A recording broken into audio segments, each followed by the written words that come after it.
Is there a world where Texas A&M quarterback Marcel Reed outplays Quinn Ewers on Saturday?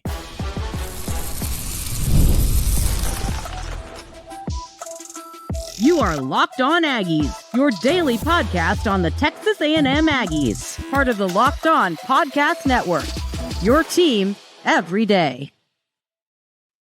Welcome on into Locked On Aggies. I'm your host, Andrew Stefaniak. Thanks for making Locked On Aggies your first listen every single day.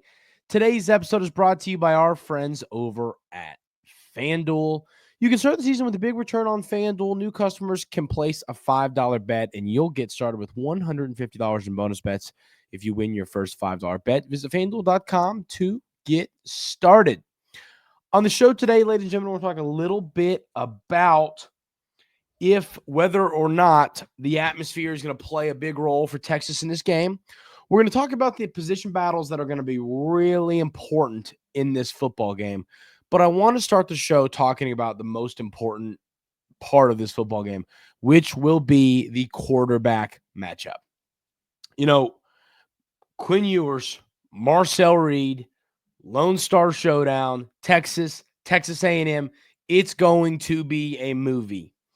And, you know, to start with Marcel Reed, this is your opportunity to say, I've arrived. This is your opportunity to, once again, take down.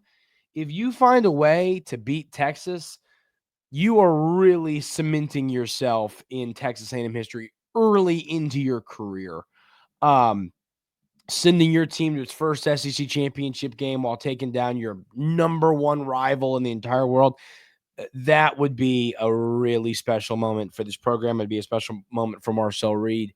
Quinn Ewers, he's a little banged up. We saw the ankle injury. I was in Austin last weekend for that football game. I watched that live. And, Quinn Ewers is going to play. There's no question about that. But the question is, how bad is he banged up? That's the question. He's been practicing. That's been announced. But, the question is, do you get a Georgia version of Quinn Ewers? Now, once again, Texas has played and Quinn Ewers has played in some hectic environments. Even this season, they've gone to the Big House. They've played at Oklahoma, some solid-ish environment. They've played in a few solid environments so far. And looking at that, the question becomes, is he going to be healthy? Because you look at that Georgia game, which of course was a home game for the Longhorns. But Quinn Ewers in that game, if you look at the stat sheet, they kind of did the Arch Manning, they did that whole number. And Quinn Ewers was 25 of 43 in this game. Not a great completion percentage, 211 yards, 2 touchdowns, a pick. Not a great QB rating. The numbers were not great against the Georgia Bulldogs. And I just, the way that I think, if you're a Texas A&M fan, what you're hoping for is that this, and you're never rooting for someone to be banged up, but the ankle injury is part of this football game. That's just the reality. And it's Quinn Ewers is not a super mobile guy. Obviously he can move a little bit, and a little bit. I'm not saying he's a full-on statue. He can move a hair. But part of the issue of having, and it's kind of the same thing Texas A&M's gone through this year, having, start with Wigman and then, but Marcel Reed's playing well. What do we do? Wigman's looking over his shoulder. If Ewers comes out and he struggles, they could, and he looks banged up and he's kind of hobbling a little bit, they could make the move to Arch Manning, which, I just think that's talk about a tough environment for Arch Manning. I'm a believer in Arch Manning. I think he's going to be a good player. I'm not going to sit here and be, he's overrated. I'm not going to say any of that. But what I do believe is that could be an advantage for Texas A&M if Ewers kind of has that deer in headlights start to the game, and then the coaching staff and everyone's, do we make the Arch Manning move? What do we do here? So that's going to be an interesting part of this football game to me. do they end up ever making that move to Arch Manning? I mean, if Ewers struggles, he could come out and he could light things up. That legitimately could be what happens in this football game. But he could also come out and struggle. So that's going to be interesting. Marcel Reed, I mean, really does have an opportunity here. I mean, right now, would you take Quinn Ewers over Marcel Reed? No question, not a debate. But I think Marcel Reed is a young quarterback that is getting more confident week by week. I mean, you look at that Auburn game last week, not a great interception, but besides that, I mean, he was really dialed. He started to throw the ball better. You know what he can do with his legs. There's a world where Marcel Reed can outplay Quinn Ewers. There is. And a lot of people think that's crazy. I'm saying there's a world. I'm not saying it's likely. I'd say there's maybe a 5-10% chance that happens. I think that we're going to talk about the environment more, how it's going to affect Texas. But I'm just telling y'all, I just think players in big time moments like this, in big time environments, show up. Texas A&M did not against Notre Dame. I think they're going to on Saturday. Here's the deal. We did a crossover with John from Locked On Longhorns. That'll be tomorrow's show. I predict Texas to win this game. It feels like common sense tells me to take Texas, but my heart's telling me A&M is going to find a way to win this rivalry game at home. Environment's going to be rocking. That's just kind of what my heart is telling me. My brain's telling me it's going to be the Longhorns. My heart's telling me it's going to be the Aggies. And sometimes in rivalry games, I think following your heart ends up being the right move. But Marcel Reed has to be accurate. That's what he has to be. The legs are going to be there. He's going to be able to get some stuff going with his legs. I believe that. I feel confident saying that. The question becomes, what can he do with his arm? And obviously, receivers got to help him out. I think the receivers helped him out a solid amount against Auburn. I think the receivers, that was one of their better games. They were open. They were running crisp routes. They were getting into good positions. So, like I said, that was, I think, one of the best games of the year for the receivers. I mean, you look at the numbers for Quinn Ewers. He's completed 68% of his passes. He's thrown for 2,089 yards. He's thrown for 23 touchdowns to 6 interceptions. I mean, the numbers are really, really solid. It's just been, I mean, you look at the way these numbers shape up, they've just been really good. So I've been thoroughly impressed with Quinn Ewers. I think he's a great player. I think he's a player that the NFL team is going to take a shot on. I had people make fun of me for talking about Quinn Ewers yesterday, which was really funny. But no, I'm a person, I respect good football players, and Quinn Ewers is a good football player. I think he's a gritty football player. He's a guy that if he played anywhere else but Texas, he'd be a lot easier to root for. But, Marcel Reed, once again, has to find a way to show up and play well in this game. If he doesn't, I just don't see a world where the Aggies win this game. I mean, if your quarterback doesn't show up, I think the Texas A&M defense is going to have a better showing than we saw last week against Auburn, which is funny because one of the things we joked about on the crossover was, man, you let Peyton Thorne have a big game. That's never a good sign for your following week against a better team. But I think the defense plays better. But even with the defense playing better, you're going to need to see a big game from Marcel Reed to win. That's just the reality. And yes, he'll need some help from the line. He'll need some help from the receivers. He can't do it all himself. But you would love to see the accuracy take that next step. I think that he's gone, from here to here, from here to here, from here to here, and now it's time for that next serious step. And I think he took a step against Auburn, and he's got to take another one. He's got to take another step to win this football game. This is not going to be an easy game to go in and win.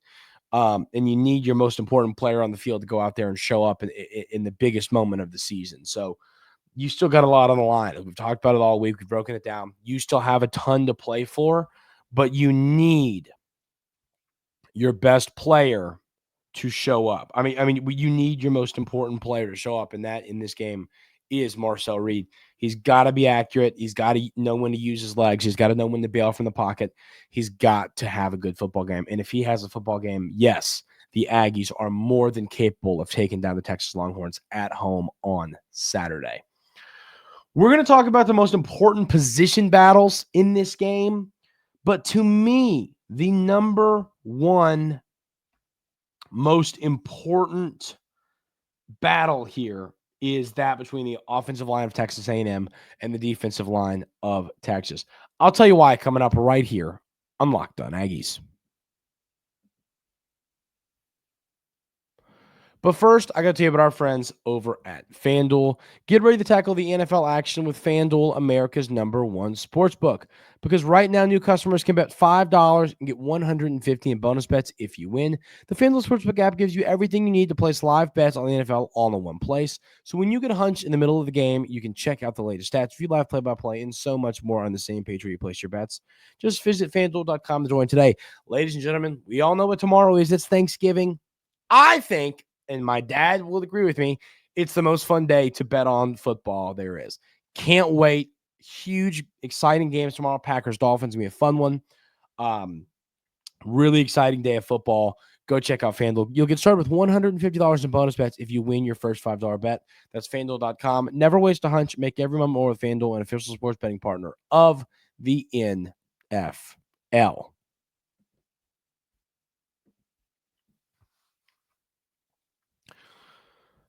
Position battles in this game. There's a lot of them that are going to play a crucial role. But I think none more important than the offensive line of Texas A&M dominating or playing well against the defensive line of Texas. And the reason this is so important to me is because when you look at this matchup, when you look at what has to happen, you need Marcel to play well. You need Amari Daniels to play well. And this is the importance of offensive line, and it's the reason I talk so highly of offensive linemen, and the big uglies up front are so crucial to winning a football game like this. If Marcel Reed has no time in the pocket, the Aggies aren't going to win this game. If the running backs don't have any space to run, the Aggies aren't going to win this game. And what makes those two things happen is the offensive line. So, yes, you want to get stuff going in your passing attack. You want to get stuff going in the running game. But at the end of the day, if you aren't moving the players on the defensive line and holding them back from getting to Marcel Reed, it's not going to be possible to do. So the offensive line has to help out their running back and quarterback. Have to help out your receivers and tight ends to be able to go get open downfield.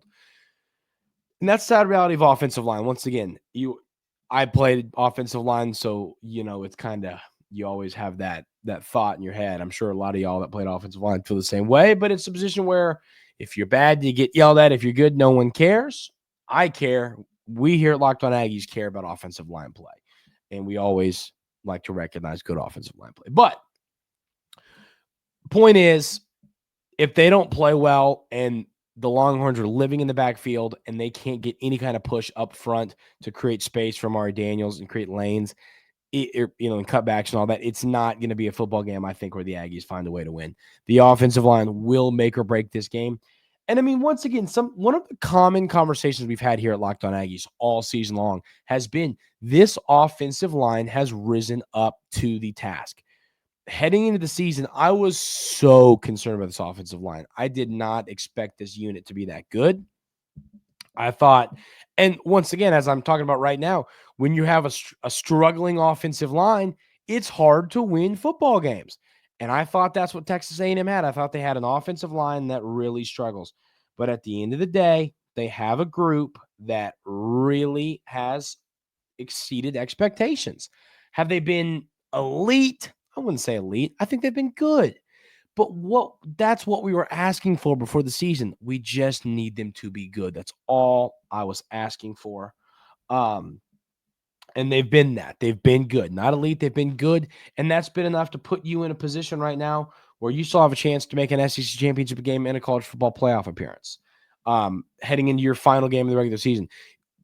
I think a lot of that is due to the play of this offensive line. It really is. That's just the reality. So that's an important position battle in this game. The next one I have here is the Texas A&M corners and secondary against the receivers of And I mean, basically the passing defense of Texas A&M versus the passing offense of Texas. Texas has a solid passing offense. I wrote down the number. I believe it. Yeah, they're 17th. They have the 17th best passing offense in college football heading into this week. And looking at those numbers, knowing what Auburn, who has not been great, did to you, this is scary. This is scary. You can't sit here. I mean, I think if you're a Texas A&M fan, you can't look at this game and go, well, I feel super confident that we're going to be able to stop Quinn Ewers in the Texas passing attack. I don't think you can feel confident saying that right now. And I mean, I think the secondary's played some good games. They've played some bad games. It's been kind of a hot and cold unit. It's been which unit's going to show up that day. You've obviously had an injury here and there, but nothing that really kind of killed you. At the end of the day, what you need is a few players to show up and really shut down this Texas passing attack. Because if they're moving the ball all game long through the air, you're just not going to win. You're just not. I mean, you're just not. If Quinn Ewers goes for 350 and 2 or 3 touchdowns, you're going to lose this game. Very simple concept there. That's how you lose. So you've got to find a way to slow this passing attack because I think that's where you're the most vulnerable. I mean, yeah, they're going to run it. They'll probably have a few explosive plays here and there, no question. But at the end of the day, I think that where they can really kill you is in the passing game. So if you don't find a way to stop that, I don't think you're going to win this game. So at the end of the day, that is what is going to matter the most when the Aggies take on the Longhorns in these positions is going to be stopping the passing attack. So that's that. My next battle here is the Texas A&M running backs versus the front seven of the Longhorns. This is something we've talked about all week long is Colin Klein's going to want to establish the run against Texas. And I don't think that's going to be the easiest thing to do. They've been solid against the run. I have that number here. They've been their 13th, their second best team against the pass in college football and the 13th best team against the run in college football. So, AKA, they have an elite defense. You've got to find a way to create some a rushing attack. And it's scary because you don't know what you're going to have in Amari Daniels. We talked about it. He did not. It was like, what was it, 27 carries for 90 yards against Auburn. It was like 3.2 yards per carry. That will not get the job done. And there was no explosive plays. His long run was 9 yards. You need to have a solid yards per carry number because you got to be efficient with your carries. And at the same time, you also need to have some explosive plays. Explosive plays will be crucial. You know, we'll talk about keys to victory on Friday. Explosive plays are going to be a crucial part of this football game. If you aren't pushing the ball downfield, it's going to be tough to win. And yeah, you'd like a few drives where you 4 yards, 5 yards, 4 yards, 5 yards, 4 yards, 5 yards them to death. Sure, a couple drives like that where they end in 7 points, I'm all for it. But at the end of the day, I think Texas is going to be able to score some points, and I think it's going to take some explosive plays from the Texas A&M side of things to win. So that is a position battle I'm paying attention to. And it's going to come down to the offensive line and Amari Daniels. Amari Daniels has to play better than he did against Auburn. He's got to get some explosive plays. He's had some explosive runs this season. He's had some 70-yard runs and long touchdowns. He's had some in his career, more than just this year. He's capable of having explosive plays be part of his game, but that needs to come out when the Aggies take on the Longhorns. Then the last thing is kind of the flip side of this here is the front seven of the Aggies slowing the running backs of the Texas Longhorns.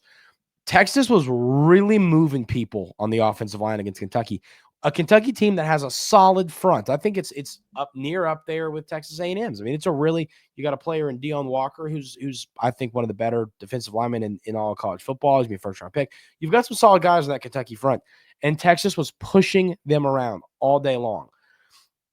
At the end of the day, the Aggies are going to have to find a way to stop the run because if they're chunk run all day long, 6, 7, 8 yards every play, it's going to be tough to win. So you have to slow this rushing attack. I think that I'd rather Texas 4 or 5 yards you to death than explosive plays you to death because I think that Texas A&M can kind of do it right back, and this can be just a tight game until someone gets the big play on special teams, turnover, whatever. So I'd rather them beat you in the rushing attack than the passing attack, because I think if they're putting up a lot of vertical passes and scoring a lot of points quickly, it's going to be hard for this Texas A&M offense to keep up. So those are the position battles that I think are going to be crucial when the Aggies take on the Longhorns. We're going to talk a little bit about the environment in this football game. Will it have an effect on Texas, and how will it affect the game? We'll have that conversation coming up right here on Locked On Aggies.